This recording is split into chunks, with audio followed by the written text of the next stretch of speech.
Greetings all, welcome to another Tuesday Talk. Today we're going to be exploring a little bit more about the history of American English. In particular, we're going to be looking a little bit of the Middle Ages and some of the changes that had gone on there, all of the interactions that were going on there, and also see how those interactions with the people impacted the language at that time. Now, for us to get a picture of the Middle English languages, we need to take a couple snapshots of documentation in order to see, what types of languages were actually being used there. There is some language documents out there that we can use. We just want to take a snapshot of a couple diverse ones just to help us get a better picture of all the languages that are out there. Just want to remind you as well, where you are using this textbook or this book here by Mugglestone as the basis for some of this information, not all of it, but for some of this information. In any event, I wanted to take a look at some of the snapshots here. Now, one of them is Bede, who was part of the church, and he had written a variety of things, and the stuff that he had written included text that was English, that was Welsh or British. British is going to have a variety of meanings here depending on who's taking the picture. Irish and Latin. Those are the four main ones. Now, there was also included in his work some Pictish. And if you'll remember, Pictish are come from the northern part of the island, where the Scots are, and the Picts. And so there was another language that was there. But that one snapshot alone, you see a variety of languages that are involved in the interaction and formation of Middle English from Old English. King Eldred was another contributor to one of the snapshots, and there are a couple places where things were written about him and written during his reign, and oftentimes the things that were written were included as Norse, which was the northern area near where the original Anglo-Saxons came. There was the Celtic or the Celtic, where they were more in the southern part of the island. And so that language was spoken, and then there was Anglo-Saxon, again the people from the north, and then Latin, which is the continuation or the continued influence from the Romans and also from the church. And lastly was Josceloin, and he was a monk, so he again was part of the church, and some of his writings include components that are English, or we would say Middle English, Old English, more Middle English, Latin, again the language of the church, and French, the language of government. And so as you look at these pictures here, you see a variety of languages. You've got the Norse, who are the Scandinavians, who have settled up north a bit. You have the Celtics and the Anglo-Saxons, which they're more south. They're the quote-unquote the Britons. And so there's a language that there. You have the church that's sitting over there, and the church is more Latin-based. You have the government, the ruling party, the aristocracy, I guess you could say, and they're more French, right? They're the Norman French. And then you've got the people who live way north, the Picts and the Irish, and actually the Welsh are out to the west of the island. In any event, you have a lot of different languages that's interacting here. A lot of different languages that kind of an impact on the English language. Again, we who live in England don't see as much interaction nowadays, and of course, we who live in the United States, in particular certain areas of the United States where there's very little other language interaction, this is new to us. But at the time, after the Norman invasion and the years after that, you see a tremendous impact on all the different languages, on the growth and development of Middle English. Celtic, according to the records that we have here, had very little impact on the English language development. Although it is one of the earlier and one of the more prime language bases at the beginning, there are a few loanwords from that language that were brought in and kept in Middle English. Now, there are a lot of place names in England that have names markings that are Celtic, but the vast majority of words that are used beyond place names are not. You have Latin that still, again, is stronghold within the church. It began during the Roman invasion and all that time that they were there. So there are some of those loanwords But again, was eventually relegated mostly as far as change and adoption was mostly within the church and the church language, as it were. The Norse, again, were kind of north central, mid north central. They were a language that was almost never written. A language that's almost never written is a language that's probably not going to be preserved, and that's what's happening that you will see. It was very widely used, so people were speaking in that language, and people were interacting with others in different languages, but it wasn't written down. Okay, so we have the French or the Norman French, and bear in mind there is a difference between the two. The French was the actual French, and the Normans were the ones that kind of imposed themselves on the outskirts of France and were allowed to stay. And although they spoke more Norse initially, they eventually began to adopt a French or a brand of French, right? And you have the Normans, right? Okay, I just went through all that. Okay.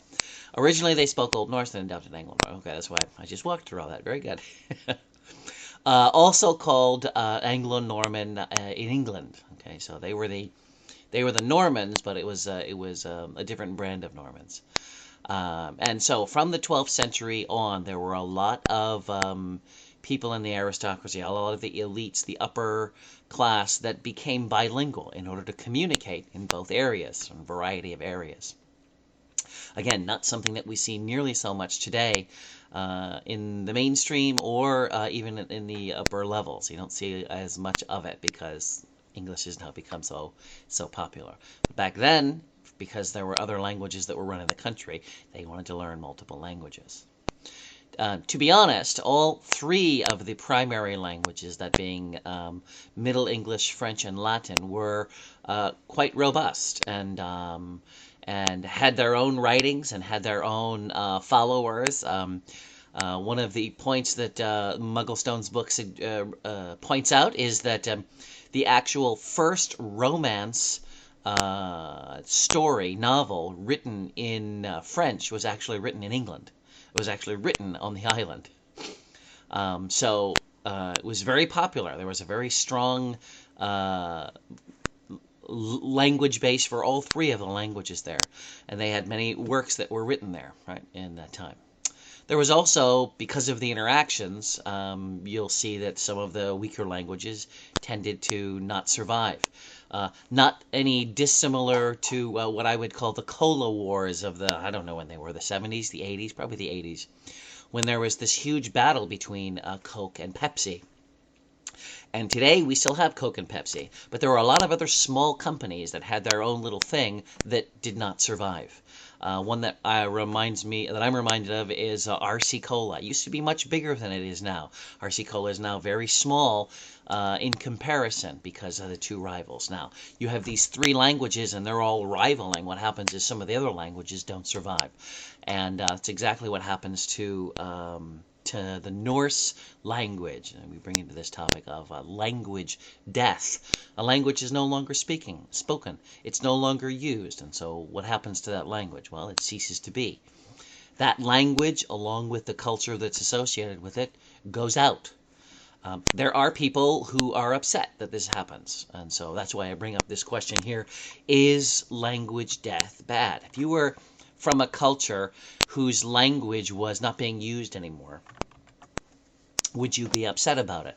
And some people will say yes, some people will say no. If you talk to foreigners who come to this country and they speak, they speak Czechoslovakian, or they speak, they speak Taiwanese, they speak Mandarin, and they come here and they so want their children to continue that language. And what happens oftentimes is that their children, maybe a little bit, but their children's children probably don't learn that other language. And so they see that fewer people are speaking that language, and it's upsetting to them. Is this a bad thing? And it's a question I put to you. Please post comments somewhere, okay? Some other information that I got off of a site here at the BBC. 6% of the languages are spoken by 94% of the world's population. In other words, a very large number of people speak only these few languages. Conversely, right, the majority of the people speak only a handful of the languages that are out there. The largest single language population is Mandarin, um, with 845 million speakers. Spanish is 329, English is 328, and there are 133 languages spoken with fewer than 10 people who speak that language. I remember when the film, what was the name of that film? I forget the name of the film. The film where Jesus gets crucified, The Passion. And during that time, the film was produced, and the people who spoke in the movie, they spoke in Aramaic, which was the language that Jesus used. And there are very few people who use this language anymore. Some people are trying to preserve it. There are Native American Indians who want to preserve their language and their culture. And so I'm just bringing that up. Is this a bad thing? Is it bad that the Norse language died? Some will have very strong opinions. Yes, we need to preserve this. Others will say, it's the evolution of language, so there's nothing wrong with that. Let them move on. I don't know. When you consider the whole concept of language death and therefore culture death, what's lost? What is actually lost when a culture, a language, is no longer being used? Conversely, what's gained? What is gained by seeing this language going away? We'll look at Norse again. What's gained by having Norse be no more? And then, of course, the other question is, so what? So there's this language that only 10 people speak, and, why should we spend time and effort to try to keep it going? Or conversely, it's such a valuable commodity, it's such a valuable item that we should work and spend time and resources in keeping it going. Okay, and that's the question that I'm putting to you. What should we do? Is this good? Is this bad? Should we protect a language, right? Or should we have a DNR? DNR stands for do not resuscitate. This language is dying, let it die. Don't try to keep it and preserve it and keep it going type of thing. What do you think? Okay, and I really don't have an answer necessarily. I mean, I have an opinion, but I'm curious to see what your discussion will be with regard to this topic. Okay, let's move on. Let's go back to and look at the contact that was going on between these people groups, right? Between the Scandinavians and the Norman French and the English and the Church people and the Celts and possibly even people, the Welsh and the Picts that were a little bit further away. The contacts of these people, the interactions of these people and their dialects modified language. Okay. Now, obviously, the contact is occurring in social classes. So you've got the upper class, and they're interacting with mostly upper class and some middle class, okay, and so on. But you have all these things that are going on, and at some point, you're going to need someone who knows both languages, or more than one language. Now, sometimes languages are mutually intelligible. Spanish and Italian, for example, are very similar. Spanish and Portuguese are very similar. And so you're going to have a quicker ability to understand one another. When it comes to the Old English, now becoming Middle English, and the French, they are not mutually intelligible. They come from two different strands of language. And so there are going to be a lot of words, a lot of morphological endings that don't make any sense to either party. So, because they were not mutually intelligible, they needed a go-between. They needed somebody who was bilingual, who could be, speak both languages. And for this case, it was necessary. So they needed to have people who could speak both French and English. And it was those people, obviously, who had a very strong influence on the progression of the language. Now, the majority of the upper class spoke French and English. And so they had a distinct advantage of speaking to the other parts of the country in English, but it wasn't imposed upon them, that English. I'm sorry, that French, that the ruling party also had to speak. And eventually, the English language supersedes in the aristocracy, and eventually it becomes the main language, and which is why some people will say the French conquered the English during the Norman invasion, but it was the English language that conquered the French language, because eventually, even though the Norman French took over, they eventually lost all control in the sense that English was no longer going to be secondary. It was going to be primary, and the French language never took over. At the same time, we have another connection of Latin, which again is in the church. It's in all the areas of study. If you remember all of the abbeys and the monasteries and places where there was teaching and education going on, it was very much Latin.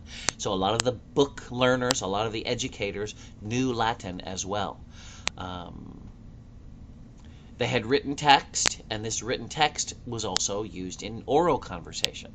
It was the language of debate. It was the language of discussion because you knew those languages. And so here's another clash of things going on. You've got that upper class, you have the mass language, you have the educated language, three different languages, and again, they're the three primaries. But you're seeing how they're going to be interacting with one another and changing the language. One of the ways that you're going to see this interaction is with borrowing. Anyone who is a bilingual or multilingual, they'll know about borrowing and the words that they take from other languages. Oftentimes, it is the stronger language that gets borrowed from. And when I say stronger, it doesn't necessarily mean the one that's more that has more people using it, but that it has a greater demand among the people. So, for example, in Japan, at least up until now, up until the 2000s, the primary interesting, powerful language was English. And although everyone in Japan speaks Japanese, they borrow a lot of words from the English language. Now, they borrow from other languages also, but they borrow a lot of words from the English language because it was seen as popular or cool or the language to know. It had that mentality. Of course, there were a lot of new words that English had that was being introduced, concepts that were being introduced. So there was this borrowing that's going on. Borrowing is a good thing. It's when a speaker of one language takes words from another language. Think of English now, you who are listening to this. Think of how many words have we borrowed from other languages. How many words have we borrowed from Korean or from Mandarin Chinese? Not a whole lot of words. There are some words that we have borrowed. For example, we have words like chopsticks. That's not even a borrowed word. That's our word, right? Popcorn. There's a borrowed word. It was a new thing to us, and we didn't know what it was, so we took their word. So foods are going to be that way. Things like sushi or sukiyaki or even karaoke, word that we borrowed. That word we borrowed not so much because we didn't know what that was, but because we thought it was a neat idea, so we appropriated it. But that's borrowing. Okay. The opposite is going to be imposing. When some culture, people in some culture, force a word onto a minority. And then, of course, the majority doesn't like that. That word's being pushed onto them. So, for example, someone from some segment of the country, they go to college, and all of a sudden they find out that ain't a word. And they ain't supposed to use that word ain't when they're writing a paper or when they're speaking. And, of course, they don't like this. They say, well, that ain't so. You understand what I mean when I say ain't, right? Right? So they may be a little upset. It's being pushed on them. Well, it is being pushed on them. So they're going to like the change less. Just the way it is. Loan words is basically taking words from another language. Whether it's borrowed or whether it's imposed, you're still pushing on this other word. It also relates to the issue of power. And oftentimes those who have the power do things regardless. Again, you go back to the academy and you'll see that. You'll see kids come in and they don't know how to write, and it's forced upon them to write the way the academy writes. All well and good. It's the academy. It's their world, and if you want to live in their world, you have to write their way. But it is an issue of power. If some country takes over, then they often impose their language. I do know that when the Japanese took over Korea, they forced people to learn Japanese. I probably don't know if the Germans did that during World War II, but it certainly makes sense. You learn this new language because you have a new ruling power. In any event, part of this whole thing about borrowing or forcing something onto someone is this whole idea of the issue of power. And you're going to have people who say, I don't like this, and I'm going to resist it. You have others who acquiesce and say, look, this is the way it is. But there is this issue of power. Okay? Any borrowing or impositions that go on now, it may not impact the language, right? Unless it's generally adopted everywhere. So you may see a change.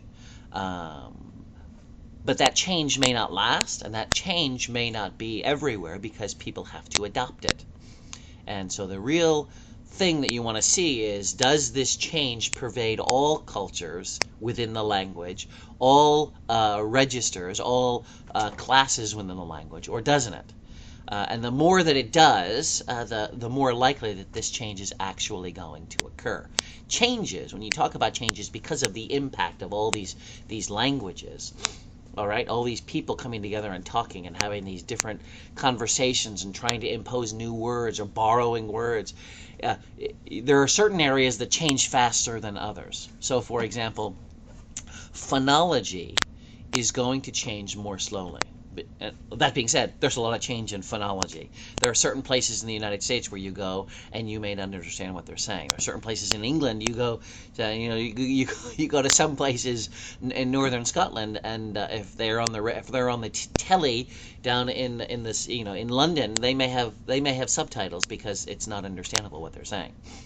Same would be true in other languages and other cultures. But phonology is fairly stable. Vocabulary changes very often. So we get new words coming in all the time. And it may be that if the new word supersedes an old word or replaces an old word, it's just the way it is. The greater the contact, the greater the impact on language, especially on the less stable elements. So if we have new words coming in because it's a new thing and they've never seen it before, those words will be adopted. If it's a new word and it's hip and everybody starts using it, the old word may fall out of place. And that's just the nature of these interactions, the nature of these things hitting one another and changing the system that's there. Lexical transfer is the most common type of transfer where you borrow a word from some other place. Less common types of transfers are morphological. Okay, so for example, al, right, or phono is a morpheme, right? Phono means sound. Al is an adjective marker. And these are less common transfer elements, but they can transfer. We have the ology, O-L-O-G-Y, which is actually a Greek suffix that has been imported into the English language. Right? So somehow we got it, we found it useful, and so we started using it.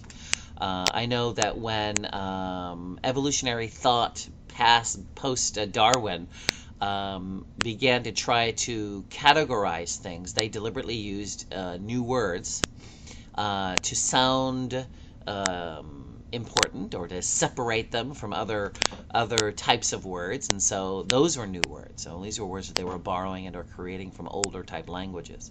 In any event, you're going to have changes. They're less stable they're less likely to occur as opposed to lexical change. Lexical changes happen very often. One of the reasons why English has such a large vocabulary is because we borrow so many words. Actually, nowadays, modern English, not Middle English, modern English, we're not only borrowing words, but we're creating new words because of all the new things that are emerging as a result of technology. Back here in the Middle East, in English, most of these new words are coming from other languages because of the contact that we're having as we interact with people on the island. Some of the consequences. The biggest, of course, is the lexicon. In Old English, there are 50 to 60,000 words. In Middle English, we had 100 to 125,000 words. That's a big growth in words because we borrowed so many. We borrowed from French. We borrowed from the Germanic, still from the Anglo-Saxon. We borrowed from Latin. And so we started to incorporate a lot of words. By the time we get to modern English, we have over 100,000 new vocabulary words. That's a lot of words. One of the daunting features of learning English as a non-native speaker is the amount of vocabulary. It's impressive, all the things that we have.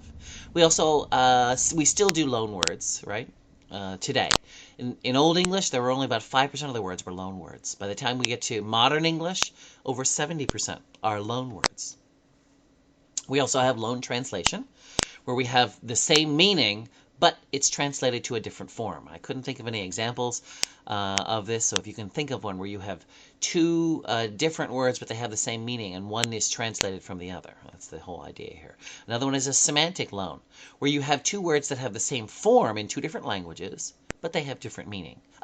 Well, it's not. I don't know if this one will work, but I do know that gift in English and is also a word in German, which is a word. The word gift. It's the same sound, except gift in German means poison. So different meaning here. Same form, different meaning. I don't know that we use the word. Well, yeah, I think apothecary would have a different meaning. A chemist would have a different meaning. Even though it's the same word, we have different meanings for them depending on where you are in the world, right? Then we have types of transfers. We have nouns that transfer, adjectives and adverbs that transfer over. Some do, some don't. Nouns are going to transfer more easily than adverbs. Okay, adverbs are going to have more difficulty transferring. Different types of transfer. All right. Again, more of the consequences that you see in English. If you go back and look at Middle English, you're going to be able to look at a variety of documents and to see where this clash of languages, clash of cultures is evident. And one of the best ways, according to Mugglestones, is through inscriptions. And they are an excellent source of linguistic history. There is a text that she mentions. It's written in Old English. It is using Roman script. So it's written in Old English, but it's not using runes. It's using Roman script. And it includes Norse words and Latin text. What a hodgepodge of language. It's not using Old English with Old English script. It's using Old English with Roman script. And there are Norse words thrown in there, and there's some Latin syntax thrown in there. It's a hodgepodge of things on this inscription. Okay, very interesting. Remember, page 79 out of Mugglestone's book, linguistic change occurs through thousands of individual human choices. Okay, so in a sense, it's possible, it's probable that this is going to happen. People have to all choose to do this. One person uses it and it may not change. Lots of people use it. Lots of people begin to choose to change their language, and it's going to happen. So if something becomes popular, we can see a shift in language. We can see an appropriation of new words, okay? But it's got to be popular, or it's got to be imposed, or for some reason, lots of people need to be able to make that change, okay? Quite interesting. Another change in English, okay, this is moving from moving from Old English over to Middle English, is that we're seeing a change in the structure of English. In Old English, you had all these inflections that were on words, right? Morphological endings to let you know, that it was a first person, or it was plural, or it was future, okay? Those begin to get stripped away. And instead, you start seeing an order of things. You start seeing things that are more analytic. They're in certain order, and that's how you understand what the parts are. One of the reasons for this is because Norse and English had similar inflections, and so they began to eliminate them since we didn't need them. Okay, so they're trying to communicate. Let's just drop these out of the way, type of thing. I mean, not the only reason, but that's certainly one possible reason. Language contact is all about people and cultural contact, and that's what's happening here. When you have all these people, groups, and languages mixing together, you begin to create something new, and that's what happened here. It was imposed on the English speakers by the Norman invasion, but it also, as a result, made English stronger, made English a larger language, and also pared down some of the components of the language. All right, some final thoughts to consider. How does all this view of language differ from your view? The way you're looking at the English language. You see all this that's going on or was going on in the past. Does it change your view of language, right? What do you think about language death? Do you think it's something that we should preserve, or we should let it go because simply it's already, it's a dying language, right? And would it bother you if your language was a language that died, your language and culture? Would that bother you? And that's all I have for today. I do hope you enjoyed this little lecture on the changes from Old English to Middle English and all the languages involved. If you do have any questions, give me a holler. Talk to you later now.